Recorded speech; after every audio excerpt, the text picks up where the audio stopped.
بسم اللہ الرحمن الرحیم۔ سب یاد رکھا جائے گا، سب کچھ یاد رکھا جائے گا۔ تمہارے لاٹھیوں اور گولیوں سے جو قتل ہوئے میرے یار، سب ان کی یاد میں دلوں کو برباد رکھا جائے گا، سب یاد رکھا جائے گا۔ تم سیاہیوں سے جھوٹ لکھو گے، ہمیں معلوم ہے ہو ہمارے خون سے ہی سچ ضرور لکھا جائے گا۔ موبائل، ٹیلی فون، انٹرنیٹ بھری دوپہر میں بند کر کے، سرد اندھیری رات میں پورے شہر کو نظر بند کر کے، ہتھوڑیاں لے کر دفتن میرے گھر میں گھس آنا، میرا سر بدن میری مختصر سی زندگی کو توڑ جانا، میرے لختے جگر کو بیچ چوراہے پر مار کر یوں بے انداز کھڑے ہو کر جھنڈ میں تمہارا مسکرانا، سب یاد رکھا جائے گا، سب کچھ یاد رکھا جائے گا۔ دن میں میٹھی میٹھی باتیں کرنا سامنے سے سب ٹھیک ہے، ہر زبان میں تتلانا، رات ہوتی ہی حق مانگ رہے لوگوں پر لاٹیاں چلانا، گولیاں چلانا، ہم ہی پر حملہ اور ہم ہی کو حملہ اور بتانا، سب یاد رکھا جائے گا، سب کچھ یاد رکھا جائے گا۔ یہ بھی یاد رکھا جائے گا کہ کس کس طرح سے تم نے وطن کو توڑنے کی سازشیں کی، اور یہ بھی یاد رکھا جائے گا کہ کس کس طرح سے ہم نے اس وطن کو جوڑنے کی خواہشیں کی۔ جب کبھی ذکر آئے گا جہاں میں طور زندگی کا، ہمارا نام یاد رکھا جائے گا کہ کچھ لوگ تھے جن کے ارادے ٹوٹے نہیں تھے لوہے کے ہتھوڑیوں سے، کہ کچھ لوگ تھے جن کے ضمیر بھکے نہیں تھے اظہارداریوں کی کوڑیوں سے۔ بھلے بھول جائے پلک آنکھوں کو موننا، بھلے بھول جائے زمین اپنی دوری پہ گھومنا، ہمارے کٹے پروں کی پرواز کو، ہمارے پھٹے گلوں کی آواز کو یاد رکھا جائے گا، سب کچھ یاد رکھا جائے گا۔ تم ہمیں قتل کر دو، ہم بن کے بھوت لکھیں گے تمہارے قتل کے سارے ثبوت لکھیں گے، تم عدالتوں سے بیٹھ کر چٹکلے لکھو، ہم دیواروں پر انصاف لکھیں گے،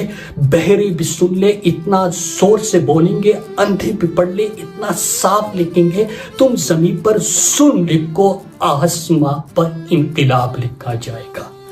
سب یاد رکھا جائے گا، سب کچھ یاد رکھا جائے گا۔ اور جب یاد رکھا جائے گا تو پہلا سوال پوچھا جائے گا کہ شہداء چوک پر معصوم نہتے پاکستانیوں پر گولی کیوں چلائی، اور صرف یاد نہیں رکھا جائے گا بلکہ حساب لیا جائے گا۔ میرے پاکستانیوں، اس ملک کا ایک دستور ہے، اور اس دستور، اس آئین 73 کے آئین کے مطابق حاکمیت اعلیٰ کا اختیار اللہ تعالیٰ کو حاصل ہے، اور طاقت کا سرچشمہ عوام۔ لیکن جب خود کو زمین پر خدا سمجھنے والے، خود کو طاقتور سمجھنے والے، عوام کے فیصلے کے برعکس بلکہ عوام کے فیصلے کو جوتے کی نوک پر رکھتے ہیں، تو پھر 180 سیٹوں والوں کو ہرا کر 17 سیٹوں والوں کی حکومت بنتی ہے۔ اور جب ایسی ناجائز حکومت بنتی ہے تو پھر اسمبلیوں میں سیاست بکتی ہے، عدالتوں میں عدل بکتا ہے، تھانوں میں قانون بکتا ہے، محافظوں کے ہاتھوں اس ملک کا امن بکتا ہے، اور آخری ستون میڈیا کا سکرین بکتا ہے۔ میرے پاکستانیوں، ایک چیز جو پوری قوم ایکسپیکٹ نہیں کر رہی تھی، ہر جبر، ہر ظلم، بار بار ان کی سازشیں، ملک کو توڑنا، عوام کے اوپر ظلم کرنا، اغوا کرنا، لاپتہ کرنا، تشدد کرنا، آئین توڑنا، آئین کو پامال کرنا، سب کچھ یہ پاکستانی قوم ایکسپیکٹ کر رہی تھی۔ لیکن کبھی انہوں نے نہیں سوچا تھا جو چیز بلوچستان اور سابقہ فاٹا والوں نے دیکھا تھا، وہ اسلام آباد کے شہروں پہ پاکستان کے ریڈ زون کے سامنے، ریڈ زون میں پوری دنیا نے دیکھا کہ یہ اپنے لوگوں پر بھی گولیاں چلاتے ہیں۔ جو قوم کا ایک مان تھا کہ یہ سب کچھ کر سکتے، اپنے لوگوں پر گولیاں نہیں چلا سکتے، وہ مان بھی ختم، وہ بھرم بھی ٹوٹ گیا۔ تو اس کے بعد میرے پاکستانیوں، جو چیز ہو گئی ہے تو اس کے بعد کیا نا امید ہو کے بیٹھ جانا ہے، یا یہ جب ایکسپوز ہو گئی تو اب اس ملک کو ایک مرتبہ ٹھیک ہونا ہے؟ کیونکہ اس کو ٹھیک تو ہونا ہی تھا، لیکن بنیاد غلط تھی، طریقہ غلط تھا، چہرے بے نقاب ہونے رہتے تھے، وہ سب کچھ ہو گیا۔ تو میرے پاکستانیوں، اب وہ ہونے جا رہا ہے، یہ دیوار گرنے والی ہے۔ 3 چیزیں میں اپنی پاکستانی قوم کے سامنے آج کہنا چاہتا ہوں۔ نمبر 1، پاکستان تحریک انصاف کے کارکنان سے سب سے پہلے میں مخاطب ہوں۔ کہ جب وہ بھرم بھی ٹوٹ گیا، وہ مان بھی نہیں رہا، تو اس کے بعد ہم نے کیا یہ جو قربانیاں دی تھی، جو جبر سہا تھا، جو ظلم سہا تھا، جو پاکستانی قوم پچھلے ریجیم چینج آپریشن سے لے کے آج تک پاکستان کا مقبول ترین لیڈر عمران خان، ان کی اہلیہ بشرا بی بی، ان کے اہل خانہ، ان کے کارکنان، ان کی قیادت، خواتین، بچے، بزرگ جو امید کے ساتھ نکلتے ہیں اور یہ اس امید کو توڑنے کے لیے، ختم کرنے کے لیے چار دیواری کو پامال کرتے ہیں، ہر جبر، ہر ظلم کرتے ہیں، سامنے سے گولیاں مارتے ہیں، تو کیا اس کے بعد ہم نے صرف اقتدار میں آنا ہے؟ کیا ہم نے حکومت بنانی ہے؟ کیا ہم نے صرف تمغے اور سندیں اور عہدے اور کرسیاں حاصل کرنی ہیں؟ تو میں اپنے تحریک انصاف کے کارکنان، خاص کر نوجوانوں سے مخاطب ہوں کہ ہم نے صرف حکومت میں نہیں آنا، یہ کرسیوں کے لیے، یہ تمغوں کے لیے، یہ عہدوں کے لیے چیزیں نہیں ہو رہی، یہ پاکستان کو بدلنا ہے ہم نے۔ اور آپ کا لیڈر جو قربانی دے رہا ہے وہ ایک ایسے پاکستان کا خواب ہے جہاں پہ آئین پامال نہ ہو، جہاں پہ پارلیمنٹ کی رغبان نہ ہو، جہاں پہ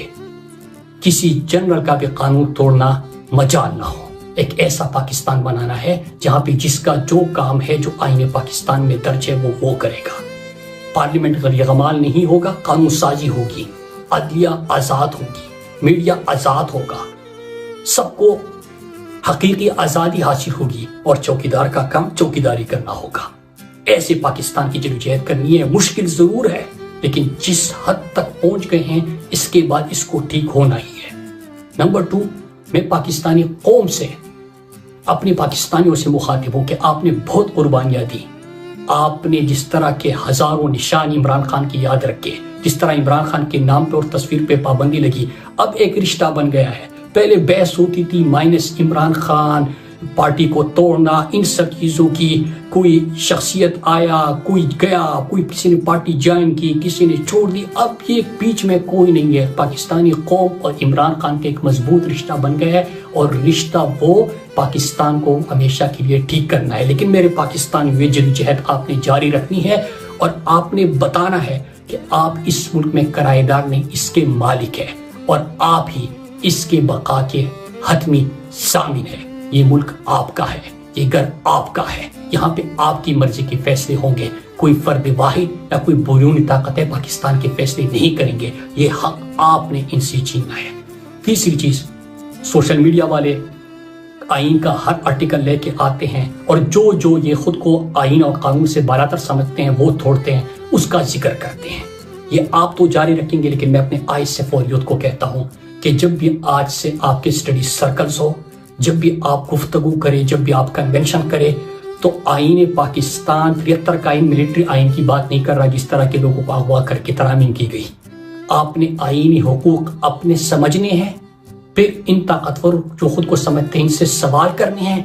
اپنا نشانہ سیدھا رکھنا ہے، ان سے سوال پوچھنے ہیں، اور نہ صرف آپ نے اسٹڈی سرکل میں یہ کرنا ہے بلکہ میں یوتھ اور ایسیپ کو میں نے ریکمنڈیشن دی ہے کہ اگلے سال سے جو بھی آپ کے کیبنٹ ممبر بنے گا اس کو آئین پاکستان حرف بحرف اس کو یاد ہو، اس کو اپنے حقوق کا پتہ ہو، تاکہ وہ بہتر انداز میں نمائندگی کر سکے۔ اور اس کے ساتھ ہی تمام تعلیمی اداروں میں جا کر آپ آئین پاکستان، اپنے حقوق اور اصل مقصد کی طرف، اور پاکستان کے اصل مسائل اور جو خواب ہم لے کے آئے ہیں کہ ہم ایک ایسا پاکستان بنانا چاہتے ہیں، حقیقی آزادی کیا ہے، وہ حقیقی آزادی لوگوں کو سمجھائے، آئین پاکستان سمجھائے۔ اس کے ساتھ آپ وہ بھی کریں، اور جو اگلا کیبنٹ آپ کا بنے گا ان کے اوپر انشاءاللہ ہم یہ لازم کریں گے۔ آپ سب کا میں شکریہ ادا کرتا ہوں، اسی طرح اپنی جدوجہد جاری رکھے۔ پاکستان زندہ باد۔